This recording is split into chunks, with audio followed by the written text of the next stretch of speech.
नमस्कार, मैं हूं सच्चिदानंद वशिष्ठ। और सज्जनों, हमारे पास में लोगों की सूचना आती रहती है, फ़ोन आते रहते हैं और वो जानकारी चाहते हैं कि गुरुजी ऐसा कोई साधन बताओ जिससे कि डूबा हुआ धन हमें पुनः प्राप्त हो जाए। आज की ये गंभीर समस्या है और आज का विषय आप लोगों के लिए मैं लेकर के आया हूँ। और सज्जनों, सबसे पहली बात, एक व्यक्ति ऐसा होता है जहाँ धन लगाता है वो वहीं से उसको वापस प्राप्त हो जाता है, कई गुना होकर के प्राप्त हो जाता है। और एक व्यक्ति ऐसा होता है कहीं भी धन लगाता है तो बड़ी मुश्किल से वापस प्राप्त होता है। लेकिन एक व्यक्ति ऐसा होता है जो धन लगाता है लेकिन वो कभी निकलता ही नहीं है।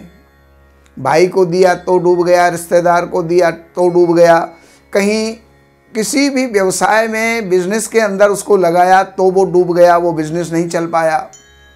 किसी मित्र को दिया तो डूब गया, आखिर शत्रुताएं हो गई। तो धन देना बहुत आसान है लेकिन धन का निकालना बड़ा कठिन होता है। लेकिन अब कुंडली में हम कैसे जाने कि यहाँ पर धन हमारा दिया हुआ वापस प्राप्त होगा या नहीं होगा?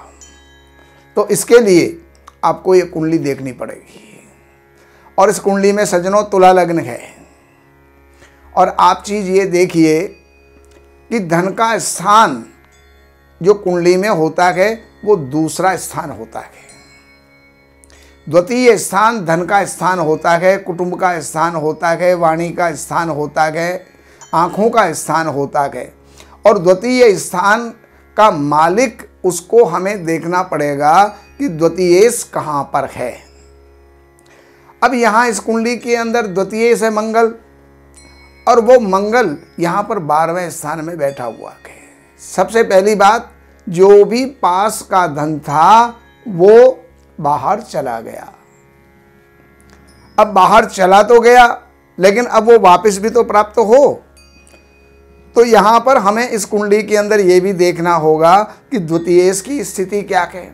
अब द्वितीय स्थान का मालिक वहाँ पर बैठ तो गया, 12वें स्थान में बैठा है, लेकिन सूर्य से अस्त है, सूर्य भी वहीं पर बैठा हुआ है। इसका मतलब जो गया सो गया, अब ये वापस प्राप्त नहीं हो सकता।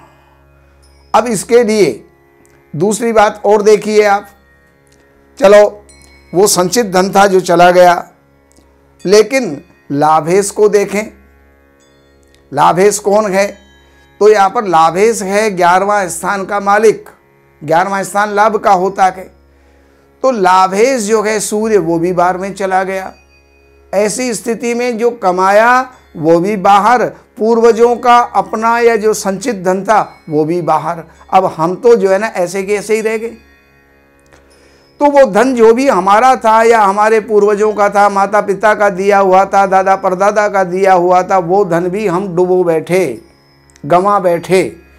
और अब इसकी पुनरावृत्ति कैसे हो, पुनः उसकी प्राप्ति कैसे हो? तो यहाँ पर शास्त्र ये कहता है कि इसके लिए सबसे पहली बात तो ये है कि आप देना ही बंद कर दो। ऐसे ग्रह हैं तो आपको किसी को देना नहीं चाहिए। ऐसे अगर ग्रह हैं तो यहाँ पर किसी भी व्यापार में लगाया हुआ पैसा वापस नहीं आएगा, अर्थात आपको व्यापार भी नहीं करना चाहिए। तो व्यापार करना चाहिए नहीं, नौकरी मिलती नहीं तो आदमी करेगा क्या? लेकिन यहाँ पर व्यापार में पैसा नहीं है। बहुत व्यापार ऐसे होते हैं जिसके अंदर बिना लगाया हुआ व्यापार होता है, पैसा नहीं लगता और व्यापार होता है, जैसे कोई कमीशन का काम। तो इस प्रकार का काम करना चाहिए। अब चलो, बात तो है यहाँ पर कि डूबा धन निकले कैसे।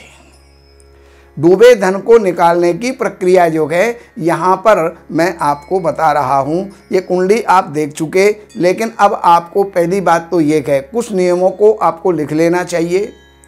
कुछ नक्षत्र होते हैं जैसे कि हस्त नक्षत्र है, उसके अंदर किसी को धन नहीं देना चाहिए। जैसे कि मंगलवार के दिन, बुधवार के दिन किसी को धन नहीं देना चाहिए। अमावस्या को धन किसी को नहीं देना चाहिए।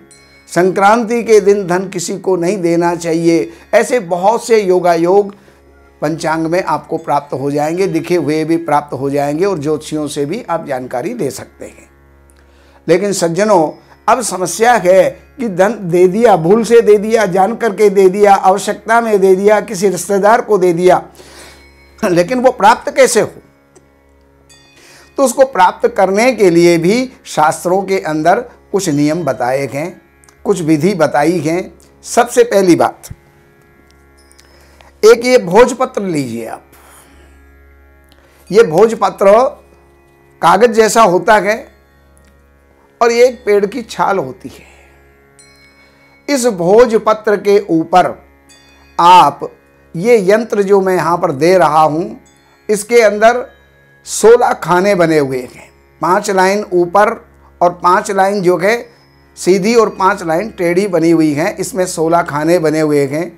इसमें आप देखिए जो जो लिखा हुआ है, सबसे पहले नंबर पर 8 लिखा हुआ है, 15 लिखा हुआ है, फिर 2 लिखा हुआ है, फिर 7 लिखा हुआ है, फिर 6 लिखा हुआ है, 3 लिखा हुआ है, 12 और 11 लिखा हुआ है, 14, 9, 8 और 1, 4, 5, 10 और 13 ये जो है यहाँ पर लिखा हुआ है।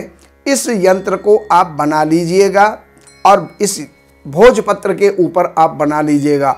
हल्दी से बना लीजिएगा, हल्दी की स्याही से बना लीजिएगा और अनार की कलम से बनाइएगा। इसको जब आप बना लें तो पीछे उस व्यक्ति का नाम लिखिए जिस व्यक्ति से हमें पैसा लेना है, और उस व्यक्ति का नाम लिख करके और रुई के अंदर इसको जो है यूं लपेट करके और एक लंबी बत्ती बनाइए, और लंबी बत्ती बना करके और उसको सरसों का तेल भी हो सकता है, तिल्ली का तेल भी हो सकता है और गाय का घी भी हो सकता है। उस बत्ती को बना करके और आप जो है उसको जला दीजिए, और एक हल्दी की माला, और हल्दी की माला लेकर के और इसमें 11 माला मंत्र की आप जाप कीजिएगा। ये यहाँ पर मंत्र भी मैं आपको दे रहा हूँ। ओम कार्तवीर्यार्जुनो नाम राजा बाहु सहस्रवान यस्य स्मरण मात्रेण गतम नष्टम च लभ्यते। पुनः मैं बोल देता हूँ। ओम कार्तवीर्यार्जुनो नाम राजा बाहु सहस्रवान तस्य स्मरण मात्रेण गतम नष्टम च लभ्यते। और ये आप मंत्र की 11 माला आप जाप कीजिएगा और हर रविवार को कीजिएगा।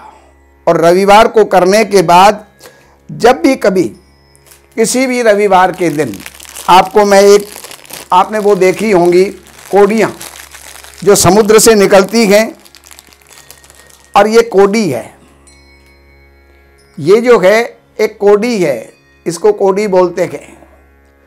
पहले के ज़माने में कोडियाँ तौल में भी काम आती थी, और ये भी कहते हैं कि तू 2 कोडी का आदमी है, उसमें मुहावरे के अंदर भी ये काम आती थी। और ये कोडी चितकबरी कोडी, जिसके अंदर सफ़ेद और काला, काले छिनके हों, काला धब्बा हो, ऐसी कोडी जो हैं वो पीस करके और जिस व्यक्ति से हमें पैसा लेना है उस व्यक्ति के दरवाजे के ऊपर डाल करके आ जाएं, कोडी का पाउडर। लेकिन सज्जनों, ये तो आप करके आ गए, अब उससे तकाजा कब करना है, उससे लेना कब है? देखिए, शास्त्र ये कहता है, ज्योतिष शास्त्र ये कहता है कि दिशा सूल ले जाओ बाएं, राहु योगिनी पूठ, सम्मुख ले वो चंद्रमा और लाओ लक्ष्मी लूट। चंद्रमा सम्मुख हो, और सम्मुख कब है? आपको पूर्व दिशा में जाना है। जिसको आपने पैसा दिया वो पूर्व दिशा में रहता है, आपसे पूर्व दिशा में, आपके मकान से पूर्व दिशा में अगर वो रहता है, तो आप कब वहां पर जाए? जब मेष का चंद्रमा हो, सिंह का चंद्रमा हो और धनु का चंद्रमा हो, तो ये जो है पूर्व दिशा के अंदर इस दिन चंद्रमा होता है। तो सम्मुख चंद्रमा होगा तो सम्मुखे अर्थ लाभ आया। जब चंद्रमा सम्मुख होता है तो अर्थ का लाभ होता है, धन का लाभ होता है। व्यापार भी करने जाना है तो भी इस प्रकार से मुहूर्त देख करके जाना चाहिए। और किसी से तकाजा करने जाना है तो भी इस प्रकार से देख करके जाना चाहिए। और इसमें दिशाशूल का भी ध्यान रखो कि सामने दिशाशूल तो नहीं है। जिस दिन मेष का चंद्रमा है और आप पूर्व दिशा में चले गए तो पूर्व में शनि और सोमवार के दिन दिशाशूल होता है, उस दिन वहाँ पर नहीं जाइए। मंगल और बुध को जो है आप वहाँ पर जाएं और उस दिन सम्मुख चंद्रमा हो तो ऐसा जो है किसी योग्य पंडित से जानकारी लेकर के कि इस दिशा का मुहूर्त कब बनता है तो उस दिन आप जा करके और तकाजा कीजिए। आपका धन आपको धीरे धीरे जैसे भी है आपको प्राप्त हो गया। जो व्यक्ति देना ही नहीं चाहता उस व्यक्ति से धन निकल जाएगा, और जिसके पास है ही नहीं देना चाहता है तो उसको भी आगे धन प्राप्ति का साधन बनाना चाहिए। वो कैसे भी करके किसी भी विधि से वो धीरे धीरे करके आपको धन देगा, इसमें बिल्कुल भी शंका नहीं है। नमस्कार। हमारे यहाँ वैदिक ब्राह्मणों के द्वारा सभी प्रकार के पूजा पाठ, कर्मकांड, संगीत में विवाह, गृह क्लेश, काल सर्प दोष, व्यापार में रुकावट व नवग्रहों की पूजा आदि कराई जाती है। हमारे संपर्क सूत्र हैं 7838898421। देवज्ञ सच्चिदानंद वशिष्ठ जी से वास्तु, ज्योतिष, वैदिक अनुष्ठान, पूजा पाठ, महामृत्युंजय पाठ, शतचंडी पाठ, बगुलामुखी पाठ, भैरव अनुष्ठान आदि, राशि रत्न, रुद्राक्ष, कवच आदि हेतु संपर्क करें।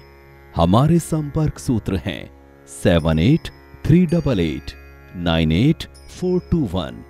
हमारी वेबसाइट है www.shrivashishth.com।